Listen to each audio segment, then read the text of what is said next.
Hey now, cats, we're back again this week on the Balls from Ellwood show. And with me, I have a very special guest, somebody that I've been super excited to talk to for a very long time. I think she is probably one of the most badass vocalists in ska music today. You'll know her as the lead singer of Bite Me Bambi. Tahlena Chikami, how are you doing? Thank you for being here with me. I'm great. Thank you for saying that I am the most badass, would you say vocalist? Thank you. I appreciate the compliment. I really feel that way. Like I have to say, man, your voice is so powerful and just it just gives me chills. I mean, Thank you. My parents paid a lot of money for lessons so that I could sound like that. And I'm not just saying that because my mom's sitting right there and I need her to know I appreciate her. So, oh, nice. That's great, man. Well, she definitely got her money's worth because, man, I have to say, but I'm excited to talk about this new album, man, because I tell you what, I have not stopped listening to it since I got it. Love it. thank you. I still listen to your old stuff all the time. Big fan. And I'll tell you what I'm super excited about is I just got tickets and I see you're coming with Less Than Jake and a bunch of other great people, Suicide Machines. I mean, Cat Bites on some legs of the tour. It's going to be a complete banger, but I'll finally get to see you guys live. So I'm super excited about that. Oh, amazing. What city? Pittsburgh. Oh, beautiful. That's going to be a fun one. I'm very excited. It's a great tour. Les and Jake was nice enough to take us along. So yeah, us, Les and Jake, Suicide Machines, and Fishbone. Oh, I And forgot about Fishbone. How could I forget about yeah, it's gonna be fun. Man, that's going to I be the love those show of guys. shows, I have to tell you. So I'm looking Yeah, forward to it's that. I'm hoping I a get to fun snap a mix. picture with you guys. That would be great. Yeah, for sure. No, we're always around, so happy to do it.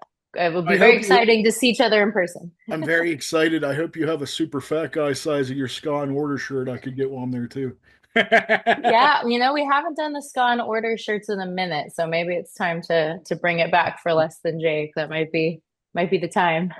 But anyway, I want to talk about this new album. I want to talk about the tracks on. But first off, I actually wanted to actually talk about you and the band a little bit. I wanted to ask you, like, how did you start out? Like, where did you grow up at? So I grew up in Orange County, California. My my parents lived in a small place called Cypress. It's like near Disneyland, kind of. It's like the best landmark. But I grew up in a house with like a lot of music. My dad and mom both, they met playing in a Blues Brothers cover band in high school, which is pretty That's cool. awesome. Yeah, and so and they also were fairly young when they had me. So I grew up in a house with a lot of like 90s kind of music, like No Doubt and Green Day, but also my dad was a rude boy, so a lot of like Nice. two-tone ska and stuff like that. Yeah, so that's kind of I got into musical theater really young. So that's when I took singing lessons and dancing lessons and I had my stint as a child actor on TV and all that kind of stuff. And then when acting was something I loved so much, it become kind of a job. I started playing music because I missed singing and stuff and that's when I like learned to play guitar and stuff like that. And Bite Me Bambi was only the third band I've ever been in. So What age did you find your passion for music, though? It sounds like it was very young. yeah, so I started doing musical theater at age 9, but like my mom always says I was just like a ham. I was that kid, like everyone would be over. I'm like 3. I'm like, everyone sit down, like I'm gonna do a show. Like I was just something in me that needs a lot of attention. So that was kind of what I was doing. And my uncle is a musician too, so he and my dad and I would like sit and sing together and like play music and stuff. So kind of always been around. When did you realize your defining moment that music was going to be more than just a hobby for you and become a way of life? Um, what's funny, like I said, when I was acting so much, it was like my hobby and my fun thing. But once I hit the stage, I realized like that's the part of me that was missing, like for so long. And acting is fun. I did get to sing a little bit as an actor and stuff like that, and play guitar as an actor, but um, there's something about live performance that really gets me like jazzed up, like being able to have a experience with a group of people that you can't replicate again, no matter how hard you try. Like, yeah, we do the same show every night, but it's never the same. And if it gets too much the same, then I start doing weird stuff to make it not the same. Like notoriously on this last tour with Fishbone in December, we'd been on the road for like 6 weeks straight, and I was just like, done. Yeah, if we get out there too long and things aren't interesting anymore. If I find myself going on autopilot, like I'll start to do things. Sometimes, unfortunately, pick on audience members. Sometimes mix things up with the band just to try and keep it interesting. Because I think that's what really draws me to it is that anything can happen at any time, and we can't recreate the same experience ever again. And that's what I think is really cool about it, and what really draws me to it, no matter what. I wanted to ask you, and I think you might have already answered it for me, though. How did you discover ska? It sounds like your dad, I would assume, right? My dad, yeah, it was kind of the background music of my childhood, but I wasn't really cognizant of it. I spent a lot of time just thinking about musicals and doing musicals and whatever. And then when it was time to start my first band, it was with like one of my first, like my first serious boyfriend. He was very into ska, and so that's when I started getting into more like Real Big Fish, Less Than Jake, bands like that. It was around that time. Maybe I was like 16, 17. But yeah, when I was younger, it was like a lot of two-tone specials, English beat, like that kind of stuff. What song or band changed how you hear music? Oh, that's a really interesting question. Um, well, my favorite band that everyone picks on me for is the Manhattan Transfer, which is a band or music group no one knows about. They play jazz covers, but they write vocal melodies to the lead lines of the songs, and it's called doing vocalies. Hmm. Yeah, I started listening to it when I was 10. It's like super cheesy, but I think listening to that kind of stuff made me a better musician. Just the harmonies and the choices they make. There's my dog, Molly. Hi, Molly. Hey, Molly. Um, I think that really had a big impact on me, especially when I was growing up. What do you think you would have did had you not ended up in the band? I can tell you what my day job was for a long time. I was a tax accountant for a very long time. Uh, That doesn't sound as thrilling as being the lead singer of a ska band. Yeah, it's definitely not as exciting. Just as varied sometimes, but yeah, I was an accountant. I represented people in audit before the IRS. Like that was my bag. On some level, though, do you ever miss that? No, I actually just quit recently, so I haven't had a lot of time to miss it. But Hmm. I was a bookkeeper too, same kind of vein. I don't miss that at all. Hmm. Yeah, no. And my brain loves detail, but that got old pretty quick. Let me ask you this: how did you end up with the name Bite Me Bambi, and how did the band come into fruition? So Bite Me Bambi, the name, we were trying to think of something, and somebody in the band was like, "Oh, read through old movie scripts." And so the Josie and the Pussycats movie from the early 2000s I love that was movie. like, That's actually my wife's my, favorite movie. oh my God, it's probably my second favorite movie behind The Princess Diaries, but it inspired me as a kid to like want to play music and be in a band. So, I was reading through the script and pretty early on, one of the characters goes, "Oh, bite me, Bambi." And I was like, that's kind of a fun thing. It's got the That's alliteration. really where that came from. That's awesome. Yeah, I ran up the flagpole and like nobody else had anything better. So that's kind of how that came to be. The band itself, we formed back in like 2018. Well, that's when we played our first show. It might have been 2017, but Brian Mashburn from formerly of Save Ferris and of Starpool was kind of winding down. And he was like, "Oh, do you want to get together and write? Like, I'd like to write for you." And nobody had ever written songs for me before. And I was like, "Okay, let's try it out." So got together, started writing, and we're having a great time. And we wrote some, I thought were some pretty good songs. Hot Lava and like Strippers on a Sunday, I think were the Oh, those are first two both that great. we were Oh, that we wrote. And so we were like, well, if we still like these songs tomorrow, like let's start a band. And so we did. And then we were kind of able to handpick the people we wanted to be in the project. Mike Brault on keys, who's still in the band, T-Bone Willie on trombone, who's no longer in the project, Ryan Brown on bass, who's still in the band, Kyle O'Donnell, who's no longer on sax anymore. Now we have Edgar Guadiana, who's also great. Dan Evans on drums, who's no longer in the band. We got Ben Ringer now. And then Mashburn was on guitar, who now Caton Guinan plays for him. But yeah, it was a kind of the first lineup was real fun, and we just started playing shows locally, cutting our teeth, and just started from there. you actually just mentioned that there has been people that's come and go from the band in the past. That actually leads me to my next question. I wanted to ask you, is being in a band full time, is it make things difficult to have relationships with family and friends? And I mean, does it ever, become a detriment? Mm. Yeah, I think part of the reason why we've had so many lineup shifts and still do sometimes, like the people I named are the core people, but sometimes they have other people come in. We're a family first band, Mhm. and so it's hard to tour when you have kids. You know, people in our band still have small kids, but Mashburn especially had two like older kids who needed a lot of, getting to activities and stuff. It just made it not sustainable for him to like be a part of it anymore. And when we started in 2018, those COVID years, a lot of people's lives changed drastically. Oh So yeah. when they signed up to when we actually executed the plan, a lot changed in their lives, and I can't begrudge anybody for that. So I'm really grateful for the time the people who are in the band were in the band. I'm really grateful for the people we have now, and then the substitutes who come in and play. And we always say, like, we view it as like everyone's in the band.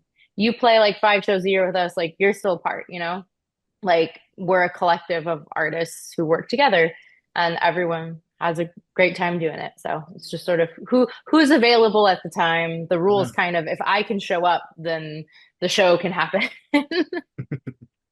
You've And that's always all I didn't make that rule. The guys made that rule. It's like as long as we keep moving the ball forward, then we'll do it. you've obviously been influenced by a lot of great and different kinds of music. Do you have a routine when you have you sit down for your writing process? Can you describe me a little bit about your process? Um, Interesting question because I don't really have one. We're gonna start working on another record here in a Nice. couple months. Yeah, writing. It just sort of comes like the other day I was in the shower and just came this melody and lyrics came into my brain and I sang it and sang it and sang it because I couldn't find out where my phone was. And I sang it and sang it and sang it until I found my phone so I could sing it into a voice note. And I'll sort of just, keep that until I can sit down and sort of flush out the rest of the idea. Same thing with lyrics. I have a note on my phone that I'll just jot down thoughts or a phrase somebody said or whatever. And then I go back and I sort of piece together what can be a song. And this is the first album, this new one that we're gonna, I mean, Eat This had started to become this, but this new one is really gonna be fully collaborative. Like Hmm. everybody's coming with an idea, which is really cool. Even our drummer Ben was like, I haven't picked up a guitar in years. I was like, pick it up. Maybe you're gonna come up with something better than any of us who play the guitar can. Like you have a different perspective. Like whatever comes out, we told everyone, like, bring your best three ideas. And then we'll just sit there and learn them all and work on them. I think that's a really fun way to write. It's my favorite way to do it. I always like to ask artists, and they always usually they always feel one way or the other. I always like to ask, do you ever feel when you write a song that it's ever fully complete? Because I've noticed a lot of people I talk to say they don't ever feel like songs are complete. And then other people that, it's quite the opposite. They're like, oh yeah, it feels completely done and I'm completely happy with it. How do you feel? I think it depends on the song. There have been songs that I've sat down and knocked out real fast, and there have been songs that it's a group effort and there could keep being ideas and keep being thoughts or whatever. So I think it really depends. An album as a whole for me, that's where I'm like, it's like birthing a baby. Like you're just like, get it done, get it out. Like and when you're working with everybody as a group, there's always like, well, what about this idea? What about there comes a point where you have to be like, no more ideas, everyone. Like this it. Is there anything that you won't write a song about? That's an interesting question. I don't think so. Um, I for a long time tried to stay to really universal themes, but then I realized that you can specificity sometimes is better. Our producer Cameron Webb helped me kind of come to that conclusion. So I sort of I like to pull a lot from real experiences or experiences from other people in my life. So it's kind of uh, nothing yet has been too personal or too whatever. Well, let's talk a little bit about the new record, which I have right here. It is called Eat This, and I have to say it's incredible, incredible. Thank you. I can't stop listening to it. I love it so much. But can we, if you don't mind, can we do a little track for track breakdown? You could kind of give me an idea what you were thinking of when you were thinking about Sure. the songs. I mean, let's start with Too Many People, which I love the video, by the way. I got to see that the other day, and whoa, that's just a great, great video. Yeah, you Thank you. always have great videos though. Like Hot Lava in the Library. I love all your videos are always funny to me, and they're always like, well thought out, but like, where did too many people come from? My wife always tells me that should be my theme song because like I get frustrated with people a lot, and so I'm like, when I hear that now, it makes me laugh for that reason. But where did that come from? Too many people started as a Mashburn idea, and it was sort of just about how a lot of outside influence can come into your like artistic process, or there could be like, drama in the music scene, and it's sort of just like when I turned 30, I started being like, I am not giving free rent to people in my head who don't deserve to be there, you know? And you kind of have to be able to put up boundaries and protect yourself in that way. And that's kind of also what the song is about, like not buying into the drama, to the cattiness, to, you know, any of that. And not, if you don't like me and you don't like my band, then like that's fine. You don't have to be here, you know? You can go do your own thing, whoever you are, like I'm not gonna sit and beg people to be my friend who don't want to. And that's sort of where I started writing the lyrics from. I can't remember how many times I've actually uttered that same statement myself. So totally relatable. Maybe this should be my theme song, but anyway. Maybe, I paid my therapist a lot of money to like get to this point. We should probably give her a co-writing credit on that. How about Bad Boyfriend? I mean, that song pretty much paints a picture with words. I'm assuming that was a bad relationship, correct? Not mine. It's based on two of my friends' boyfriends. Oh, yeah. Yeah, two of my best friends, bad boyfriends they had, and they had just both gotten out of relationships, and so that's sort of where it was originally a song called "Bad Friends," about bad friends. But then, I think I just told this story on another podcast, but Cat Bite had a song called "Bad Friends" too, and we've already had a lot of Brittany and I are of the same age, so we have a lot of same references. So we'll pick the same covers, or we'll pick, there's a lot of like similarities. And so we were like, we already both do a Selena cover. Like we also can't have like Bad Friends song, right? So then it was like, okay, what else could it be? And at first we tried to be very like diplomatic and be like, bad partner. Like, and I'm like, no, like anyone can have a boyfriend. Like, or people aren't so dumb that they can't imagine it being about their girlfriend. You know what I mean? Like, Yeah, bad boyfriend has good alliteration. There you go. And absolutely. so that's what sort of the perspective we wrote it from. And then I almost feel like this next song's like a companion piece, like Girls Like You. Is it almost kind of in the same vein? Yeah, that was the Skeleton Mashburn had written back in the 90s actually, and it was about girls who were like too intense, like too forward or whatever. And I had ended up writing about a girl, changing lyrics around about a girl I used to date that I was like unhealthily obsessed with. And so I was like, that's what I wrote it about. Like, I feel like she took a little bit of advantage of how into her I was, and so that's kind of what that song is about. Hmm. How about Gaslighter's Anthem? Gaslighter's Anthem is a very personal song, but it is about getting divorced. Oh, yeah. Yeah. Been there. I've been there and done that. But I have to say, I have words of inspiration because I kissed a lot of frogs before I found the princess. And it all works out. You think at the time Yeah. it's like the worst thing that you're ever going to go through. And, you think sometimes you think your life's over, things are kind of hopeless. Actually, it's quite the opposite. You get to hit the reset button on life. And a lot of the times, things actually work out. And you'll look back and you're like, wow, this was, not a bad thing at all. It was actually a good thing. So, Yeah, what's funny is because there's such a delay in music, like I wrote that song a long time ago. And so now I'm in a very happy and wonderful place about all of that. But that's great. because there's a delay, you kind of, it's funny, people ask about things. And I'm like, oh, I actually don't like live that reality anymore. But at the time, it was like a big thing. It is a very relatable thing though. Like when you go through that kind of like trauma, it is when I hear it, it brings up a little PTSD, I'm like, wow, I can Yeah. totally connect to that. But I mean, that's just that, that's just a testament and of a good writer. So I mean, if any, Thank you. I think that song is a great example of honesty and specificity can connect with people because that song didn't have a video release. And so a lot of people hadn't really heard it or maybe heard it live the couple times we did it, but didn't really like get to hear the lyrics or read the lyrics like you can on the record. And I've gotten a lot of even friends reaching out and saying that it's their favorite song on the record. So I had been afraid. It was very hard for me to record because I was very emotional.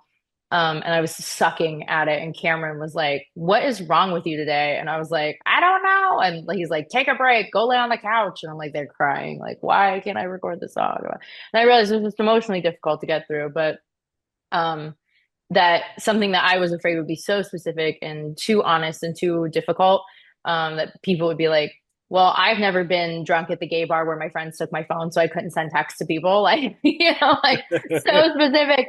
But in the end, I think it shows that people, a lot of people can relate to different things in their lives, even if the packaging of it is specific to my life, I guess. What made you want to cover Offspring for I Want You Back? That was a COVID cover. That was a COVID cover, and I'd always loved that song. And we were trying to say, oh, we were doing like little YouTube covers like at home. And I told Max, I said, what about this song? I've always loved this song. And he's like, yeah, it's great. And it sat really great in my voice. And so we did it online in the pandemic. That video is still up there. I'm like on my couch, like, what? And then so many fans loved the cover. And then I started doing it on Twitch when I was streaming on Twitch. And so many people love that it's sort of people were demanding the full band I treatment of it. So dare I say that I love Offspring, but I think I might like your version better, to be honest with you. that's very sweet. I feel like we did what I like is it's very reminiscent of the original, but it's got its own it thing. is, but like I tell you, being a lover of ska music, man, it just hits harder. Your version. But like Thank I love you. me some Offspring, especially early Offspring. But Yeah. yeah, but got to tell you, I love the video for "Do the Damned." Like I'm a horror movie fan, and like where did the concept come up from? I love the song. Like there isn't a bad song in this album, man. Like I gotta say, every single one's a banger. But where did that idea come from? Thank you. So that song was a ripoff of the Slacker song Shame Boy. I wanted to write a song like Shame Boy, and I said, let's write a song like Shame Boy. And then it was sort of Mashburn was like, oh, I feel bad for like Taylor Swift. Like no matter what she does, everyone hates her. She stands if she does, and stands if she doesn't. And I was like, hold up, damned if I don't, damned if I do. That's like fun phrase, Ah, and do is easy to rhyme with words instead of doesn't.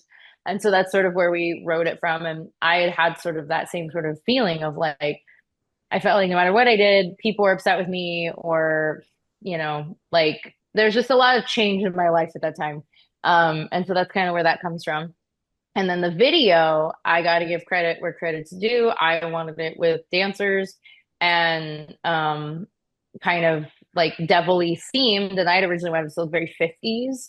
And Chris Grau, our director, was like, well, we could do that. And then Kim May, our choreographer, who's also in the video, she was like, she heard the song. She goes, I want it to look like the Wednesday Addams dance, like deadpan. Can we do that? And I was like, sure, sounds great to me. And she choreographed that whole piece, and it really like that dance is what gives the vibe, And then Chris was like, okay, well, we could do like a spooky set, and we could be like gonna sacrifice the guy. And I was like, yes, all of this, yes. Like sometimes you need your more talented friends who are more talented than you to come up with good ideas and make you look good. And so I just sort of was like, I'll learn this dance. I'll hold the dagger. You guys just tell me what to do. Like I'm in. have you ever got to talk to Vic about how that was inspired by his song? I don't think so. I could have gotten drunk and told him at punk rock bowling, but I don't think I did. Yeah, him and Glenn are my boys, man. I've loved them since I was in high school. They're such great Oh guys, yeah, they're great very people. sweet. I'm sure it'll get back to Vic eventually, but I just was like, let's I'm gonna rip actually off go. his song. I'm gonna see him in April and hang out with them, so I'm gonna definitely see what they say about that. So Yeah, we'll see. He might I might be getting a call from Vic Ruggiero, but he'll be like yeah, my buddy Balls came and he said something about your song being inspired by my song. That's really good to me. I got to tell you.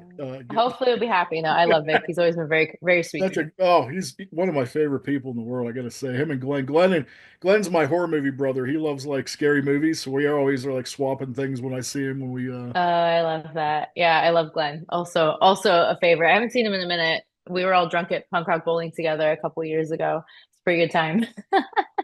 How about like that? And I gotta say, this song probably gets stuck in my head, and I'm sure if you see me at work, like belting it out, like that would probably be humorous to you, I would think. But yeah, there's I even love that. choreography in that. That's a great. Yeah, that one is yeah, some of these songs are older. They were songs that never got an album release, so we put them all together. But Yeah, Like That was originally a totally different song called Getaway. And we Oh. brought it to Cameron Webb, our producer, and he was like, this song isn't good. You need to rewrite it. And so in like a 6 hour period between that day in the studio and the next, Mashburn and I had rewritten it. And it was the first time I kind of leaned more into the bluesy part of my voice, which is where I prefer to sing.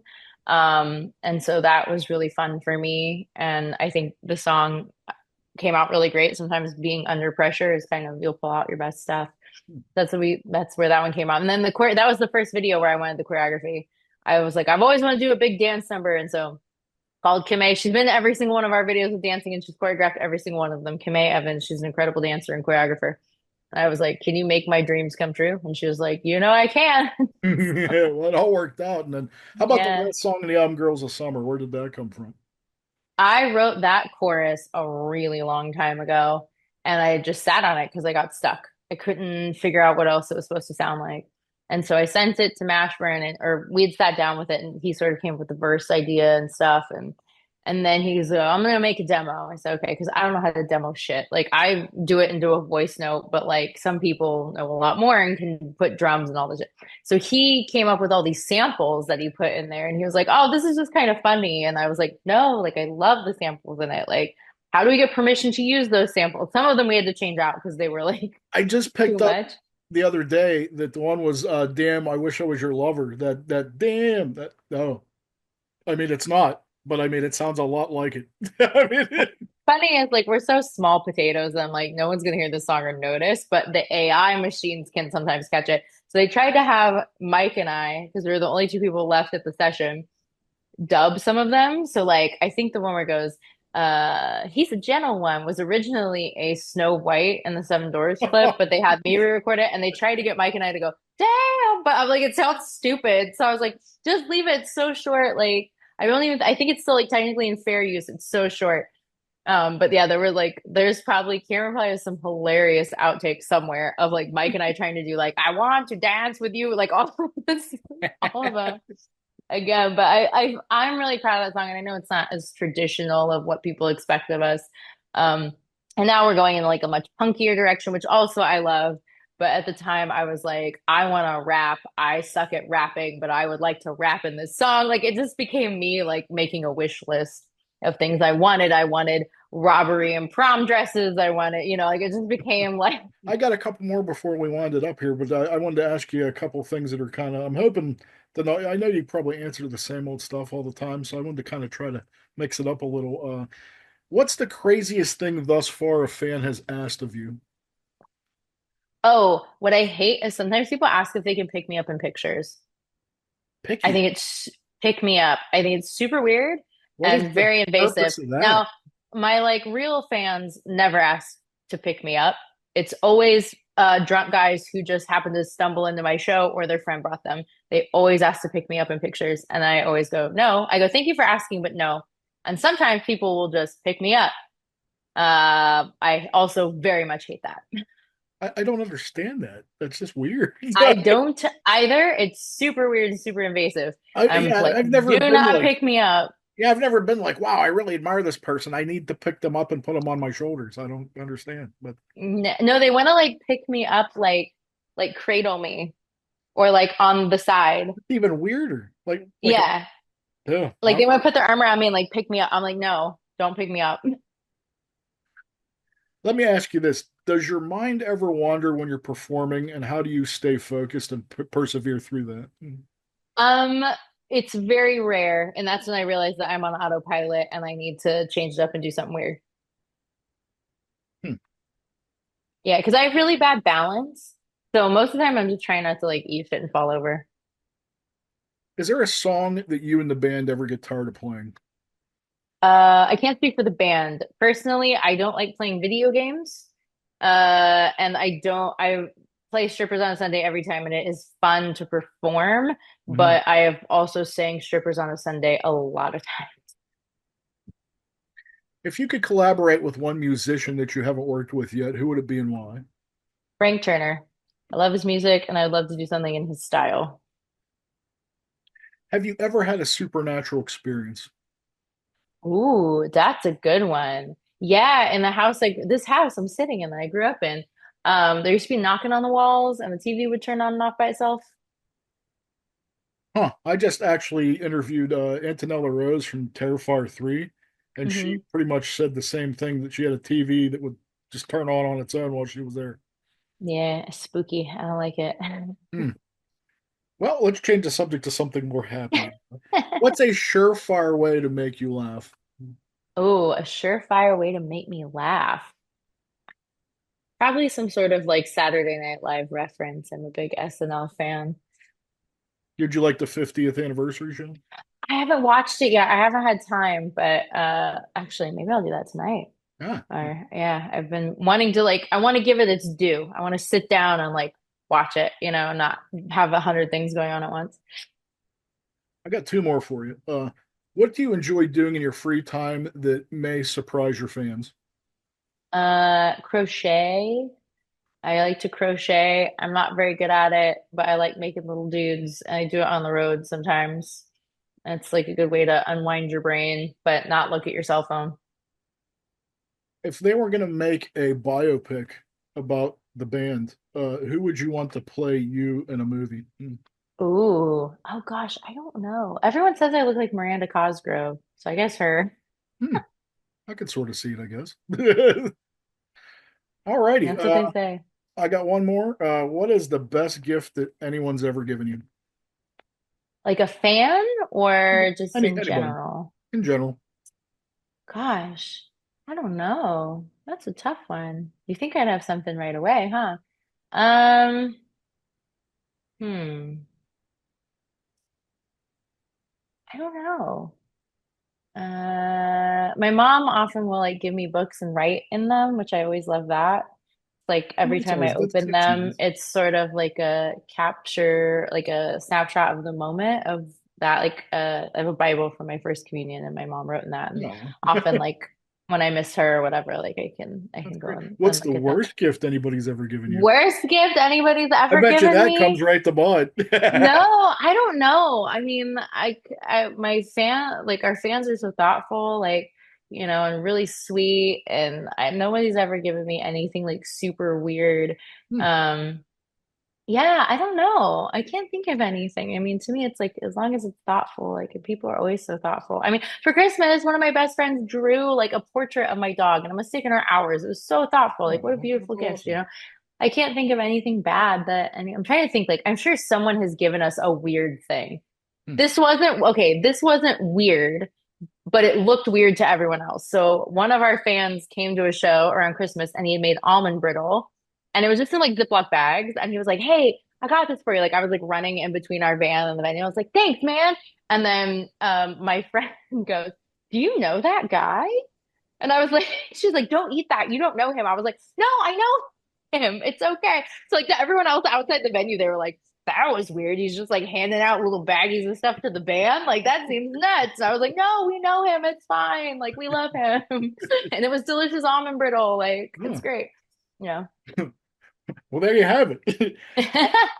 In closing, though, I just wanted to tell you, Tahlena, thank you so much for coming on the show and chatting with me. And before you go, could you just let everybody know where they could get this amazing album and where they could find you on, on the information superhighway? Yeah, no, thank you for having me and thank you for saying such nice things about the record. I really appreciate it. I We absolutely put will. a lot of ourselves into this one, so it means a lot when people like it. Thank you. So you can find Eat This streaming on all platforms now, which is great. But if you want to own that sweet vinyl yourself, you can find it on our web store at bitebambi.com. For finding us, Instagram is a great way at Bite Me Bambi. Facebook, we also have BMB Ska Band is our thing because you couldn't say bite me in a Facebook URL. Also, our website always has all of our shows, tickets, merch, updates, all the things like that. So those are the best ways to find us. I know we're on Blue Sky too, but I don't understand how that works yet. So I Oh, don't know how to really? tell you. Well, thank you so much. We're going to look forward to seeing you on the upcoming Less Than Jake tour. Going to be looking forward to the new album you're working on. And in the meantime, make sure you grab this one, Cats. And Tahlena, thank you. It was an absolute pleasure. And hopefully I'll see you at the show. Yeah, thank you. I'll see you there. Make sure, please come make sure you say hi in person. I would love I will to snap a absolutely. pic and hang out. I would love to get a pic, and my wife wants to get a pic with you. So yeah, thank you so much. Hope Oh, you have a great night, and it was an honor to talk to you. Thank you so much. thank you. You as well. Peace and love. Bye.